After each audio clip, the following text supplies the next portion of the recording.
So look, let's get started. We've got more than a quorum now. This is a call to order of the January 18th scheduled meeting of the Cohasset Affordable Housing Trust. And so we will call to order by roll. Start with David Pfeiffer. David Pfeiffer, present. Cindy Matheson. Cindy Matheson, present. Rob Henry. Rob Henry, present. Tom Mead. Tom Mead is here. And Diane Kennedy. Diane? Oh, Diane's frozen. So at the moment, Steve Gomer present. We have a quorum. Let's get rolling. The first item on the agenda is public comment. Lauren, do we have anybody for public comment? There's no one else in the meeting besides the members. Okay, fair enough. Second item is a discussion for on the special counsel transition. Diane, can you hear us? Go on mute. Okay. Yes, I can hear you fine, Steve. Hopefully you can hear me. Minutes should note that Diane Kennedy is present for the meeting. The special counsel, as everybody knows, Cindy Amara was offered a role as a general counsel for the city of Somerville. She's taken it. The role doesn't allow her dual responsibilities for another entity such as ours. She's proposed that her replacement be Karis North from the same firm. And up to this point, we've had some difficulties connecting with Karis or having her attend meetings. And at the moment, I have proposed a conversation with her. I believe it's Thursday afternoon. And specifically, the chair would like to find out what level of dedication she might be able to give us. I certainly, while we had an awful lot of attention, maybe somewhat spoiled by Cindy Mara, I likewise don't want to go in the opposite direction and just have the trust be a second thought. We certainly get into some areas in our business and activities where we need solid and informed legal counsel in a fairly specialized area. So those are the things that I'm hopeful that we'll get positive response to. I'd prefer to keep it with Ms. North if that's possible, simply because the continuity might be a real plus for us. I'll keep you informed of the contents of the conversation, and ideally bring back a recommendation for the trust, but not before we all have an opportunity to meet with her at a regularly scheduled meeting. Thoughts, folks? Yes, Tom.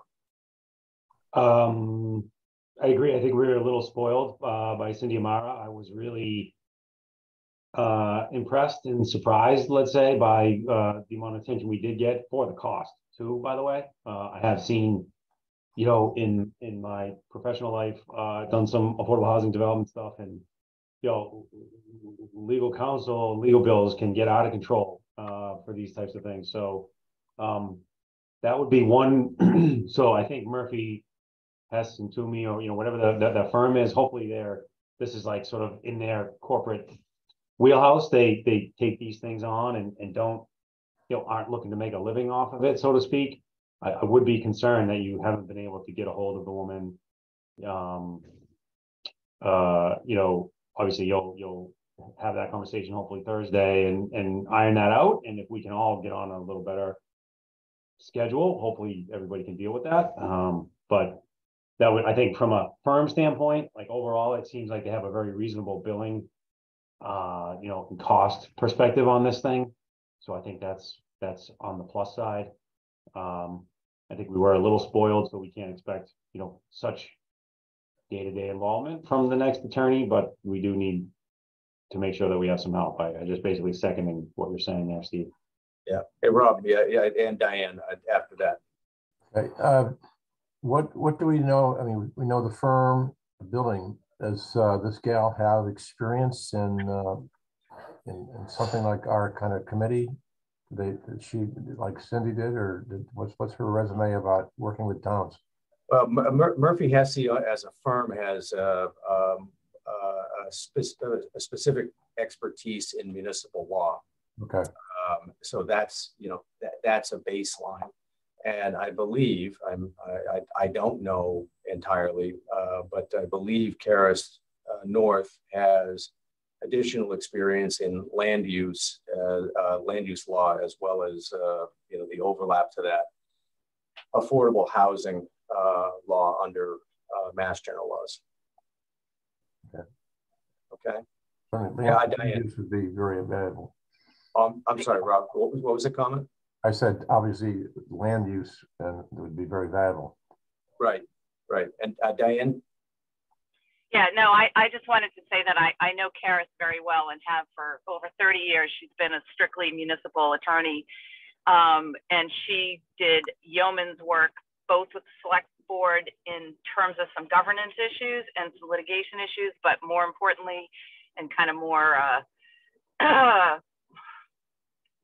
more appropriately, she was counsel to our Conservation Commission for over a year during some really crazy situations. So I think, you know, Cindy Amara was with us through December. I think it's just a matter of the new year clicking in, new schedules. Karis is the town council for the town of Natick, which is Cohasset on steroids in terms of all the various issues they have, and has a lot of experience in affordable housing. So I think we'll be very impressed with her.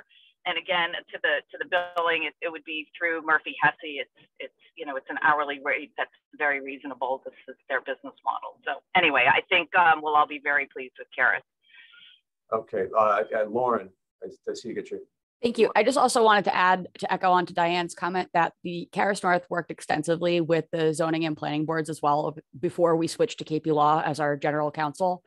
And she's had experience in affordable housing matters. And we actually got connected with Cindy Amara through Karis, because when Karis, you know, had a double conflict, they would send Cindy as like her replacement. So I, you know, of course you're able to make your own decision, but in my experience, Karis has been very well-versed in the field, and I think you will appreciate her work ethic.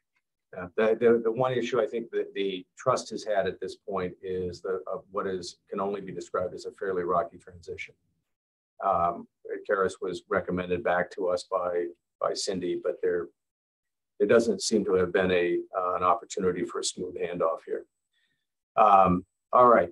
In any case, as I said, based upon the initial conversation, we will do our best to set up, set up a meeting with the trust members so that each of us can ask questions of Karis and determine by vote whether or not we want to proceed with her and Murphy Hesse's representation of the trust.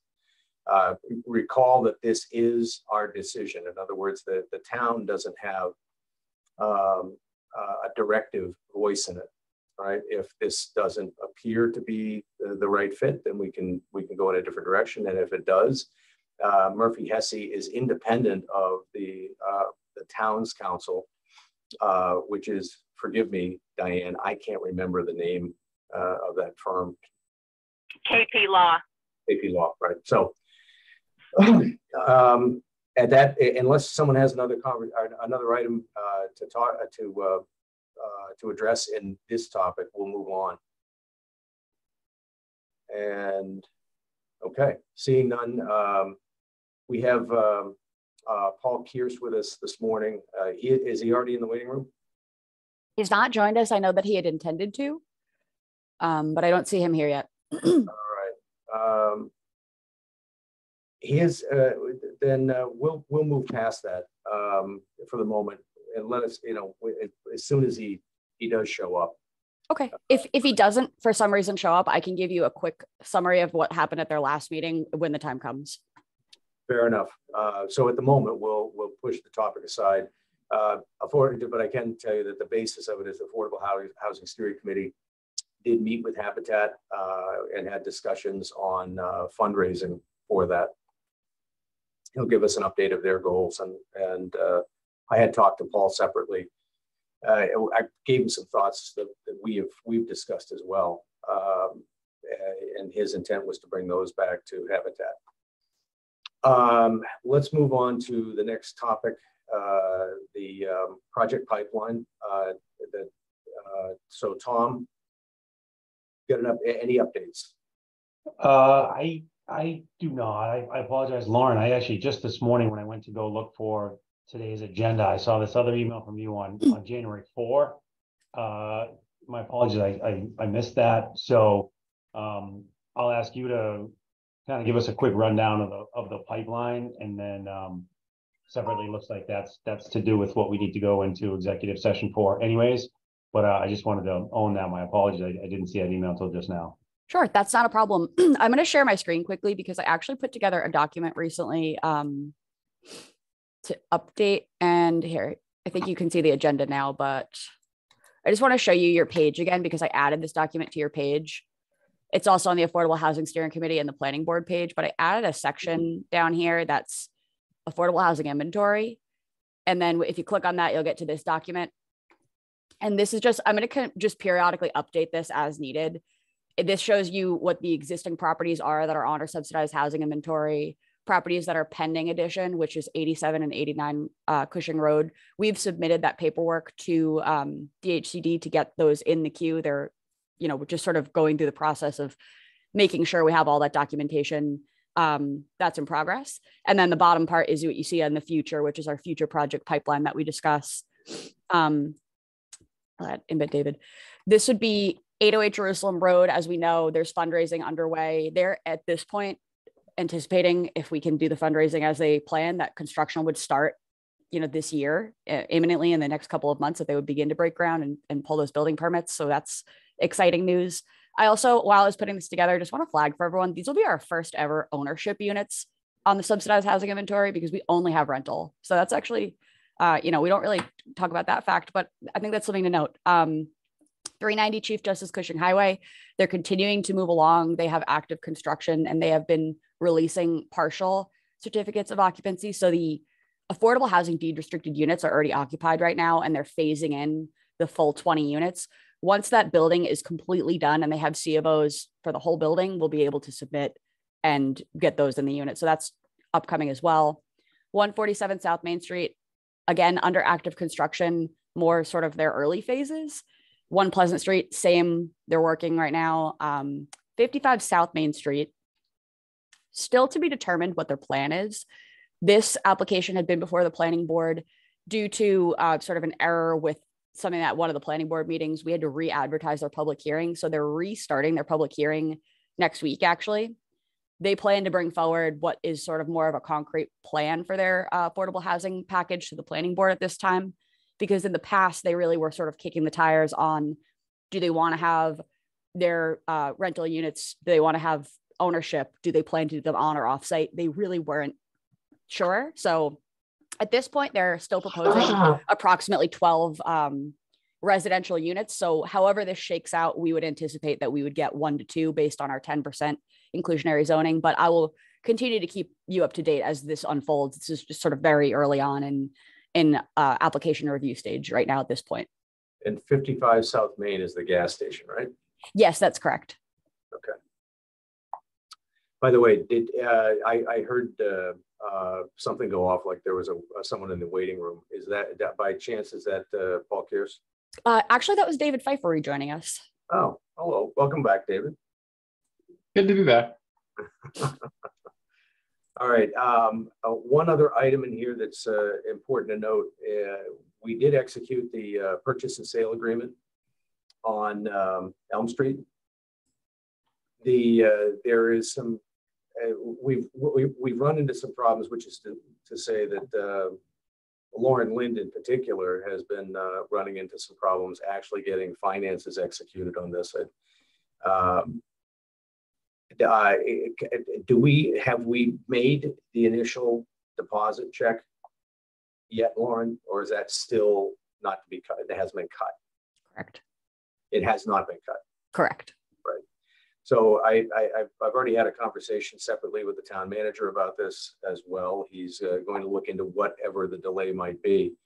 And unfortunately, without Karis North on hand, we can't seek the the additional answer that I have questions on, and that is whether or not we can actually run our fund, our trust fund, independent of the town.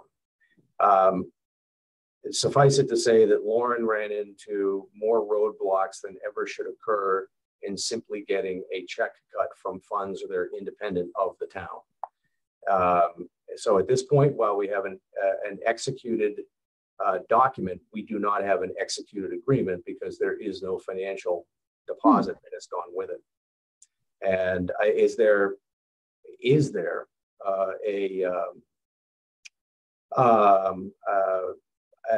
an understood timing on when they will cut the checks, Lauren?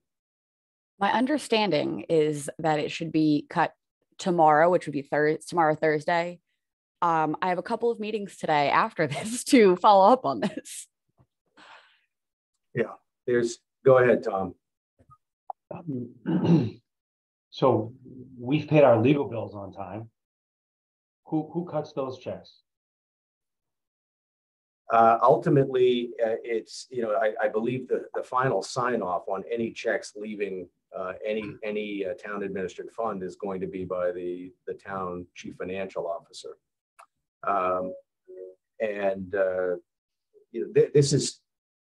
This is something that, as I said, I brought it up with the town manager. He's aware that this is an extraordinary delay. Ultimately, the additional documentation that the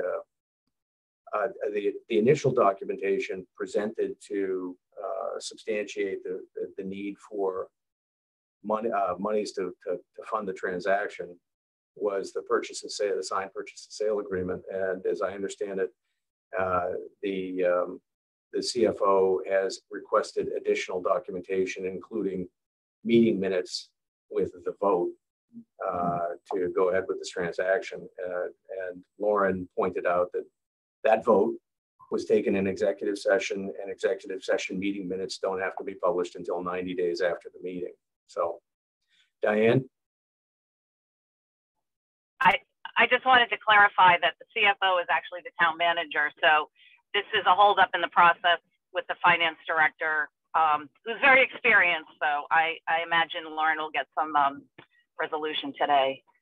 My apologies. Right. Yeah. Under the Town Manager Act, the chief financial officer is the town manager. I am conflating the two with that and the finance director. In any case, the stoppage comes in the finance department, and I personally, I'm mortified by this. I am mortified by this, and my point to the town manager last night was that this is the first transaction of any note that the trust is undertaken. We're fully funded. We're overfunded for this transaction, and we can't get $1,000 check out the door. That's an embarrassment. It's humiliating. And, as far as I'm concerned, it's an indictment of our own finance department. Having said that, we hope to have it resolved. I wanted to give this to you as an update because it does fit under the project pipeline. Additionally, assuming that we actually do execute on this and it closes before the end of 2023, Tom, we're going to need, and Rob, we're going to need an understanding of the renovation project, right? And so I think that the next step on that would be what, an RFP? Yeah. Okay, so we should be thinking about that. I'm being hyperbolic when I talk about closing this by 2023, but I have to say that it's bothersome to say the least. So. So let's work on the assumption that the conversations that both Lauren has had and I've had with the town manager expedite the financial portion, our financial commitment of this. Rob Henry first, Lauren after that. I don't want to be exaggerate, but is there any chance this can jeopardize the whole deal? Yes. That's yes. That's what's so upsetting about this. Yeah, I mean, this is not. We're a non-performing party at the moment. Yeah, so that her attorney could be make a lot of trouble. That's right. That's right. And since we've Now, had mind all, you, very little that can be done because it's not like the attorney could raise the price on the unit. That's governed by a formula. But the fact of the matter is that we are the non-performing party. and I'm sure you brought this up to the town manager, right? Oh yeah, he's well aware of it. As you can imagine, the town manager's had a few other things going on in town recently, but nonetheless, he is very aware of this and promised that he would act on it today. I spoke to him last night. Everybody had already left town hall, so there was no opportunity for him to execute on anything last night. Okay, and Lauren. Thank you. I just wanted to clarify in case I misunderstood earlier, the document that you had signed and that was executed was the offer to purchase. I just yesterday got the draft from Peter McNulty of Murphy, Hesse, Toomey and Lehane, who had been working with Cindy with the seller's attorney with the draft purchase and sale agreement provided by the seller council. He had very minimum edits. So I have this draft that I can circulate to you to look at, and then you'll need to execute that document. At this time, we're still on track to close by the end of this month.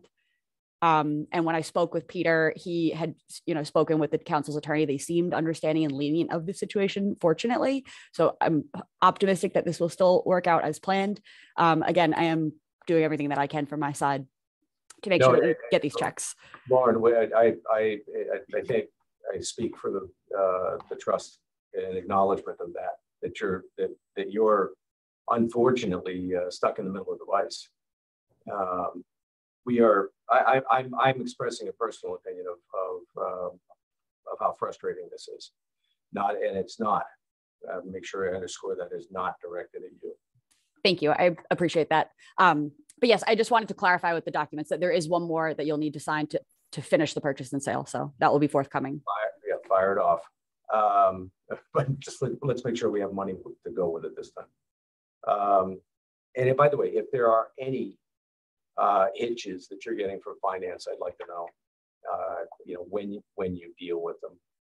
If I can bring additional pressure to bear or use our select board member of the trust to bring that pressure to bear, I would. Now that Diane is frozen on the phone, so she didn't hear that comment, I don't think. Yeah, communication plan. Cindy, do you have any updates? Not since we met in January, but in December. Lauren showed the slides that I put together to try to give some perspective on what the Affordable Housing Trust looks like in the town and relative to other towns and to income levels and so forth. And the slides also kind of summarize the projects in the pipeline. So now that Lauren has that already up on the website, I think we're ahead of the game. I can go back and use those to update the slides if we ever want to use those for presentation at, for example, CPC hearing, the CPC meeting, whenever that's coming up, because I think sometimes it's easier to read them that way, or we can send it off as Lauren has already prepared when we go in and request the additional $250,000 that they had promised or had set aside pending our demonstration of good use of the funds and so forth. So I don't know when that meeting is, but yeah. Well, I tell you what, we have a CPC. We are on a CPC agenda for the 23rd. Lauren, I heard last night that we're back on that agenda. Okay, thank you for confirming. It's been hard to follow. I know. I talked to Russ yesterday as well. On the 23rd, what CPC wants to address is the establishment of, forgive me, what is the technical name of that trust, Lauren? It's a CPC and Affordable Housing Trust grant agreement. Grant agreement. So you all may recall that this discussion came up, I believe, in December. CPC believes that in order for them to comport with Mass General laws, they need a granted agreement in place for the funding that they provide to the trust. And we didn't have an issue with it. And in fact, offered legal services that we would pay for to draft an agreement for their review. That was something that we had directed Cindy Amara, I believe we had voted to direct Cindy Amara to draft, but it didn't get done before her appointment. Or it happened concurrent with our learning of her appointment. Long and short of it is it hasn't been done yet, which again points up the need for us to gain counsel as soon as possible. The additional basis that I would like to bring forward and talk with Russ briefly about it is to use the additional funds that were voted at annual town meeting last year. You might remember that the CPC had given us $250,000 with an additional $250,000 granted upon application. I'd like to go back to them with a request for funds specifically for the purchase of Elm Street and its renovation. And the reason being is I actually think that we'll probably have a greater call on our funds in the near term with 808 Jerusalem coming up, and we'll get to that in a minute. But Cindy, it would be a good time to bring forward some of the accomplishments that have taken place over the last several years, or if at the very least a recitation of some of the growth in the subsidized housing inventory. I suspect that this would be the first time this would be presented in a public forum of anything larger than our own. So if you can make it on the 23rd, that's great. I'll get an update, hopefully an agenda with times and so on.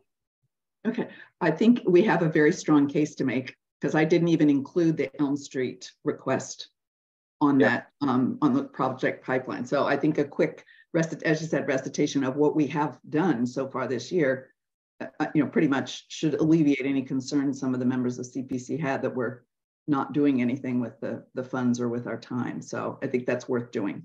The second phase of filling out this communication plan is for me to meet with Justin Schreier, get some of his ideas if there are other ways. Like Lauren's already done the work in getting some of the most critical information now available, aside from the minutes. I'll come back to that in a minute. But I'd love to work with David.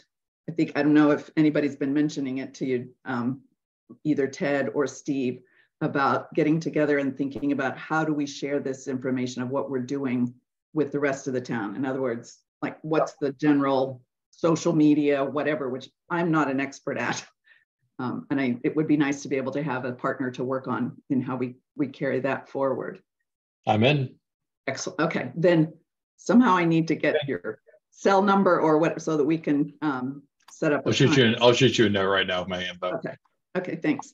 And then finally, it is important to have the minutes up on the website. I feel like just as you're saying, whatever the town finance director wants to see the minutes of the executive session that approved this.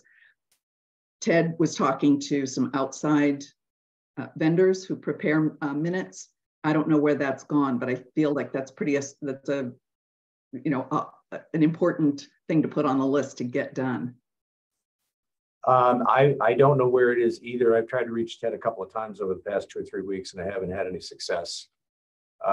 So I'll try him again. And so I'll leave it at that. I don't have an update on it, but it's a big need of ours. Lauren? So that reminded me, at the last time we discussed this, I had connected Ted with Kim Roy, our human resources director, and she had a draft sort of job description ready to go.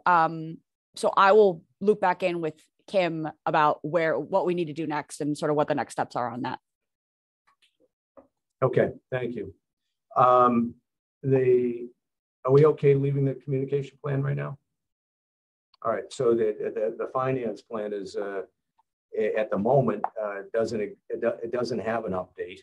What I was hoping to do this morning was to share with you our current financial status, and I hope to have that ready for our next meeting. The financial status essentially is not just the balance in the account, but it recognizes the pledged liabilities that we have and the contingent liabilities that we expect. So the pledged liabilities include $75,000 for 808 Jerusalem, which we have pledged. It includes the South Main Street pledge of, I think, $15,000. In addition, it will include the purchase amount for Elm Street, and the contingent liabilities, for example, would be the renovation cost on Elm Street as well.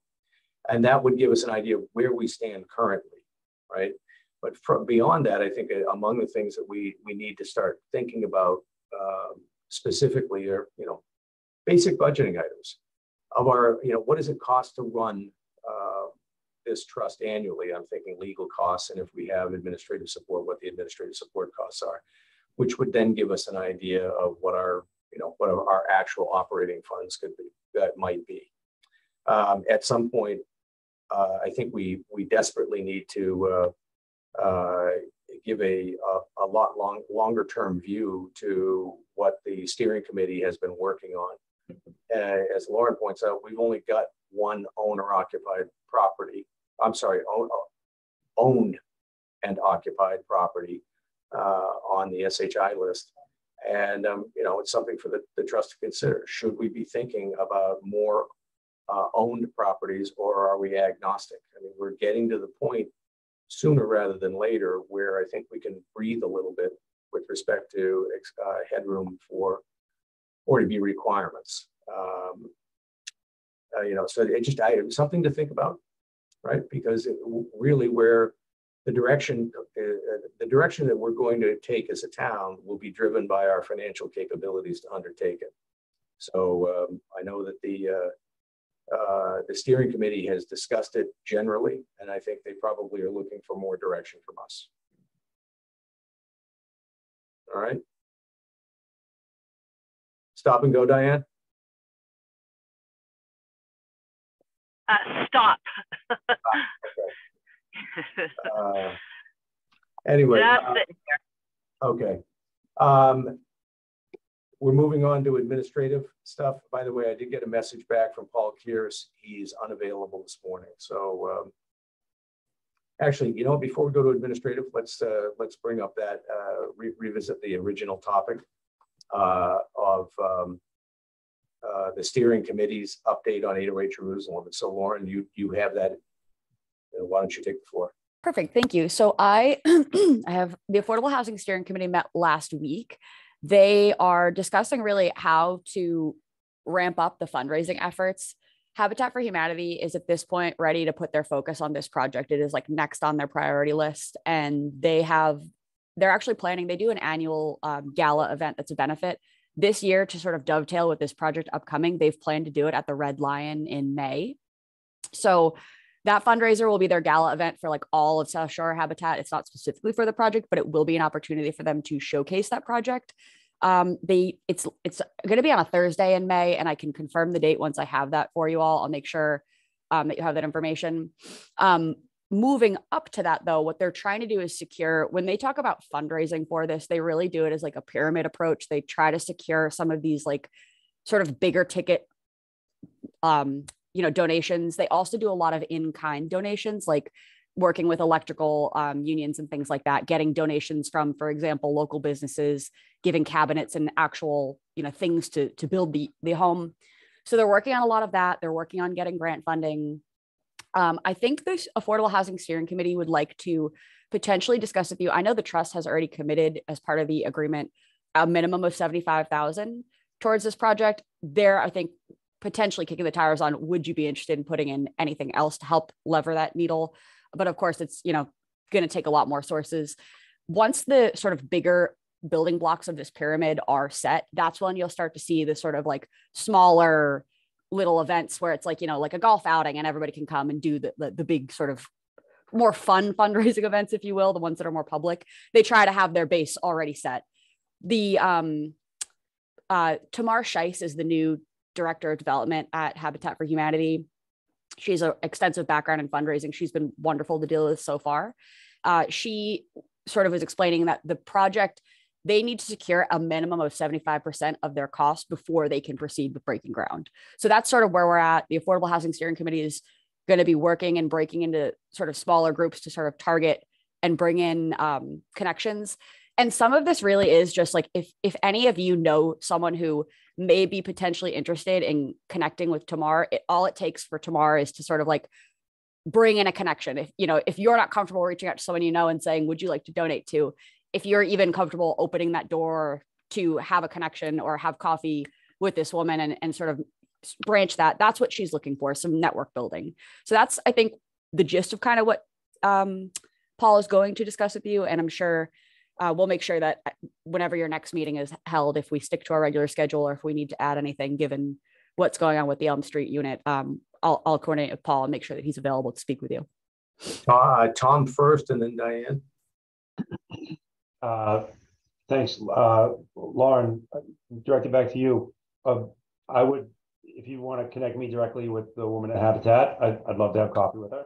Okay, great. And then what is the goal? So they have to raise 75% of what they think their cost is. Do they have a budgeted cost yet? They do have a budgeted cost, and I don't have the figure in front of me, but I can pull that. It was, I want to say it's under $500,000. Okay, not bad. Diane? That was my question. Thank you. Okay. That's for 2 units. That's awesome.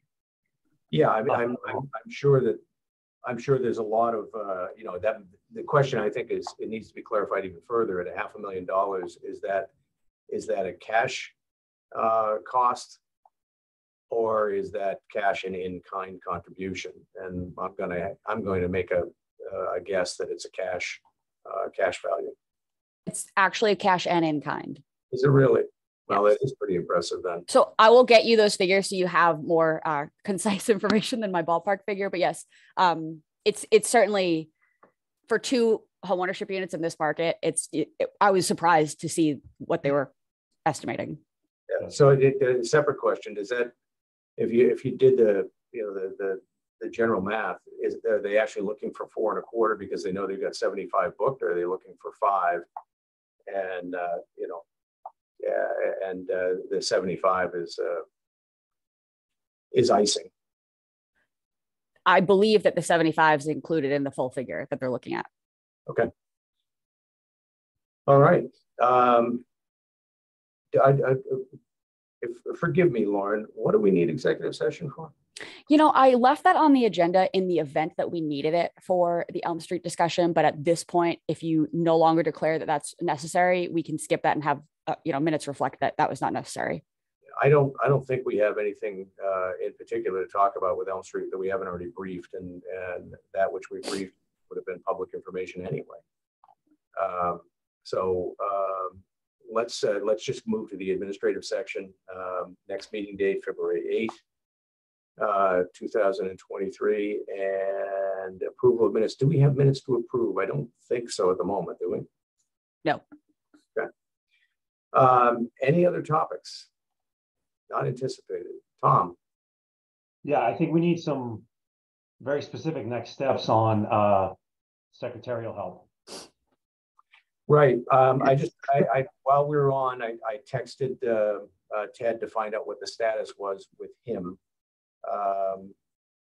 This is a topic that I have brought up with the town manager in the past, and I'm happy to revisit it with him as well.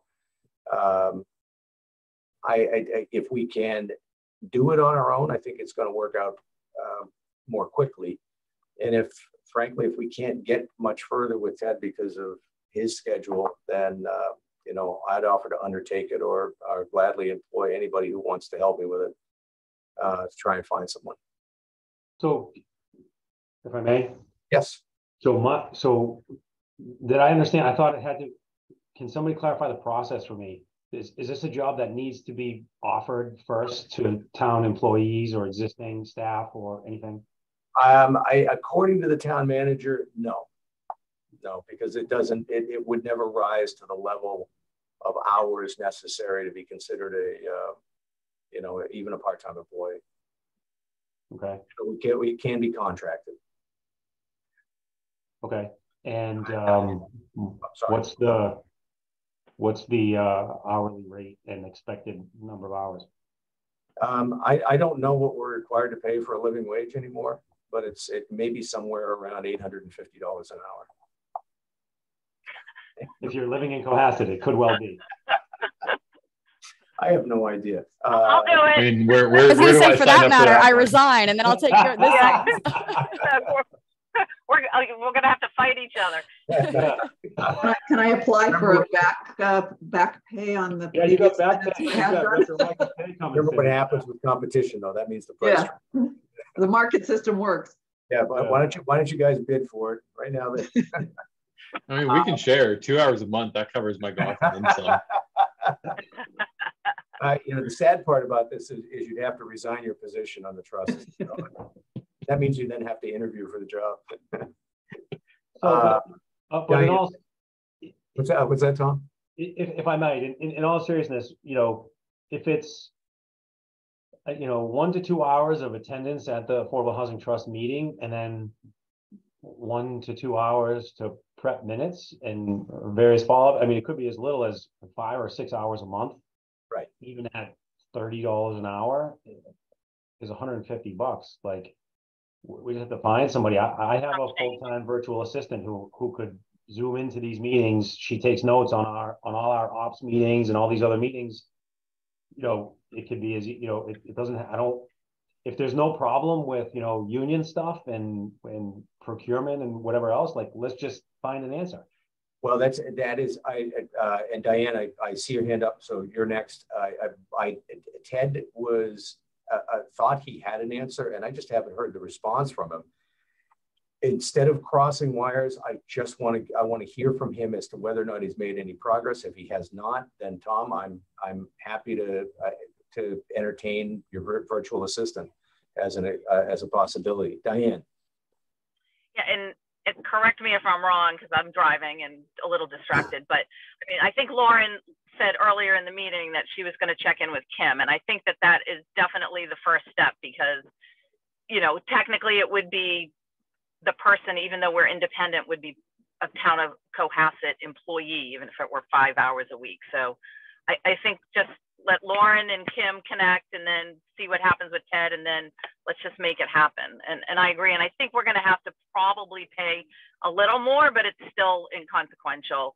Especially if it's somebody outside of town hall, if you will, just to get some freelancer, it's probably going to be closer to $75 to $100 an hour. But I still think it's, I know a lot of other communities pay people outside of town hall to come in and record minutes. So anyway, but I definitely want to make sure it's the HR director has kind of signed off on a process, just so the town doesn't get in any trouble. Fair enough. For what it's, again, when I'd spoken to Chris about this originally, he said he was going to check with the HR director, and nothing came of it. So I hate to say this. I take people at their word that they're professionals and can execute. If it doesn't get done, I'm not going to chase them. Cindy. Going back to Ted, he was, the reason he took that on is because they have hired somebody from the school committee outside of town to be able to do those minutes. And that's why he's the link there.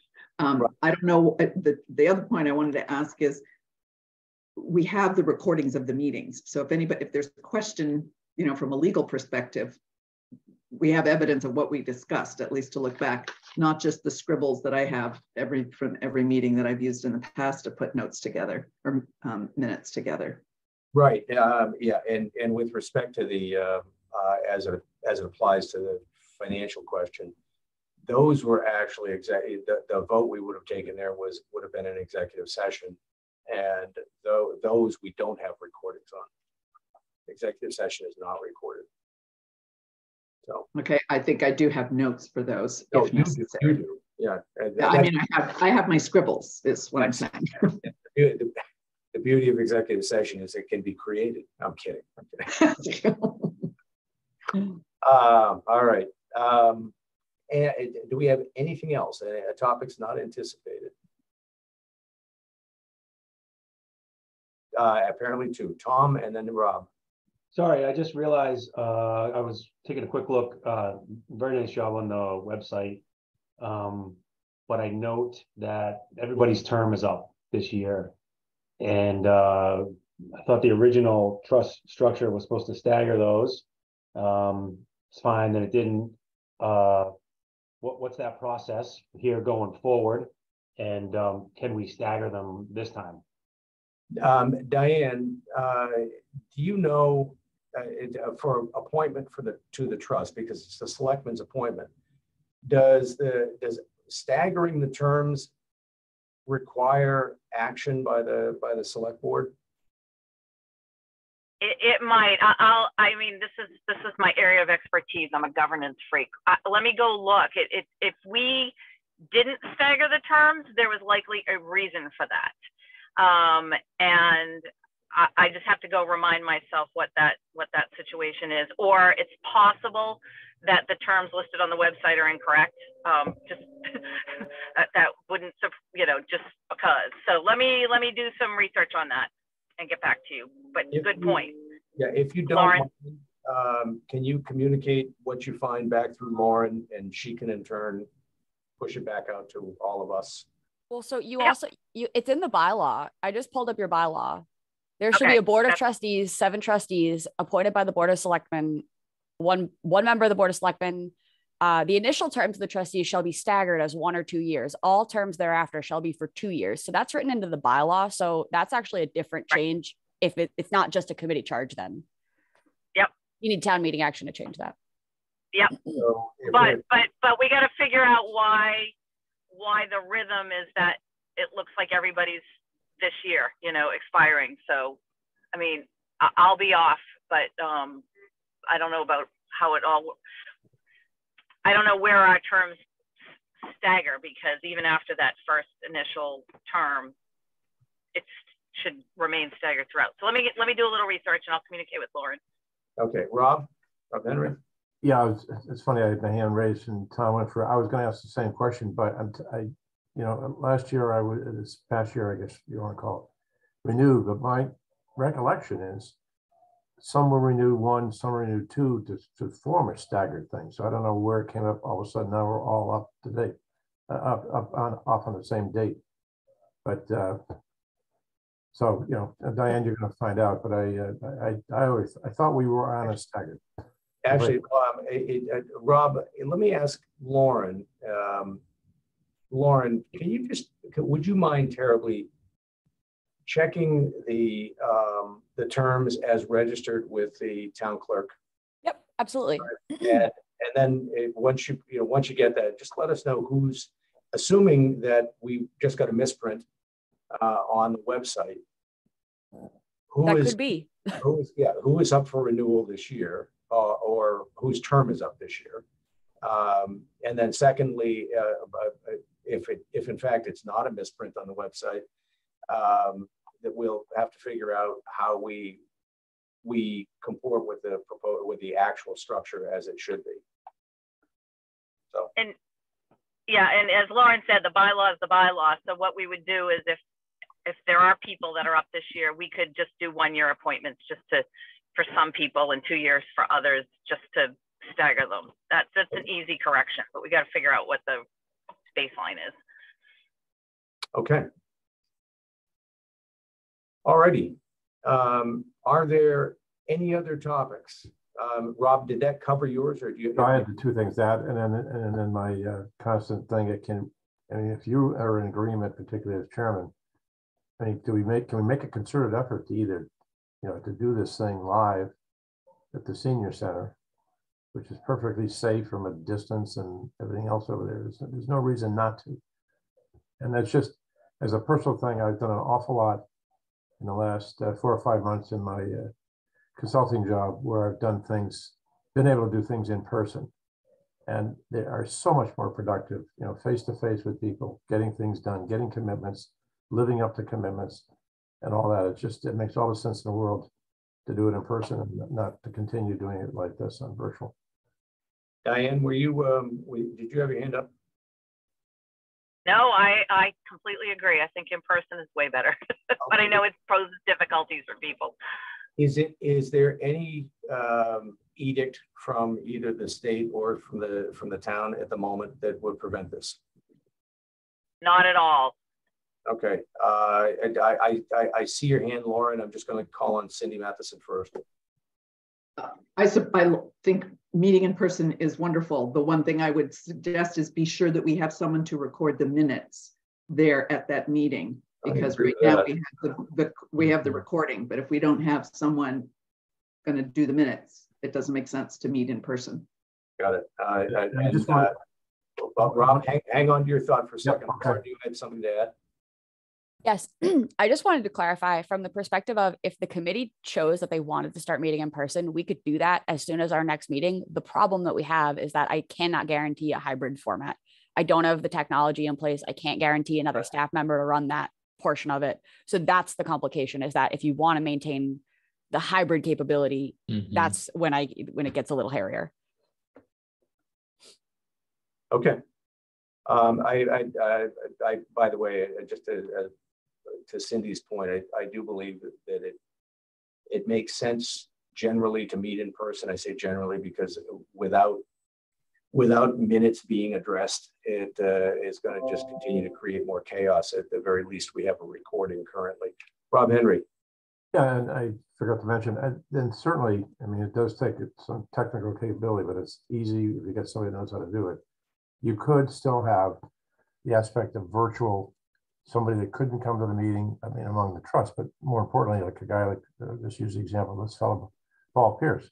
If he couldn't attend personally, he could do it, virtually. Now that the concept of the virtual and the Zoom and all that has come along so far in the last 3 years, just set that up over there at the senior center. You can set up for any number of reasons, for meetings and things. So I think it would be a good investment to get somebody to do that. There's only one room at the senior center where you can work with video, and that's part of the restriction. From an accessibility standpoint, if we're going to do hybrid, we should do it with the right technology or not do it at all. Right, and that's the point. So look, again, we're a committee. We make our decisions by majority vote. If we're going to try and do to shift back to live meetings, then sure, with the understanding that we'd have minute recording capabilities, we'd have to recognize that there are going to be occasions where we don't have the full trust available to meet. All right. Okay. With that, I think we've wrapped our agenda. So I will entertain a motion to adjourn unless anybody else has one last minute thought. I'll make the motion. Seconded. So a motion and a second for adjournment, and so we'll go through this by. Is it for any further discussion, objections? I know you all like each other, so. But apparently you do want to wrap up. So let's do this by roll. Rob Henry. Rob Henry, aye. Tom Mead. Tom Mead, aye. Diane Kennedy. Diane Kennedy, aye. David Pfeiffer. David Pfeiffer, aye. Cindy, I already got you, right? No? Cindy Matheson, aye. Steve Gomer, aye. Unanimous vote to adjourn. And if we don't talk before then, we'll see you all on the 8th. If we find a solution to our minute-taking capabilities, we'll try and do it live. All right. Bye, guys. Thank you. Bye.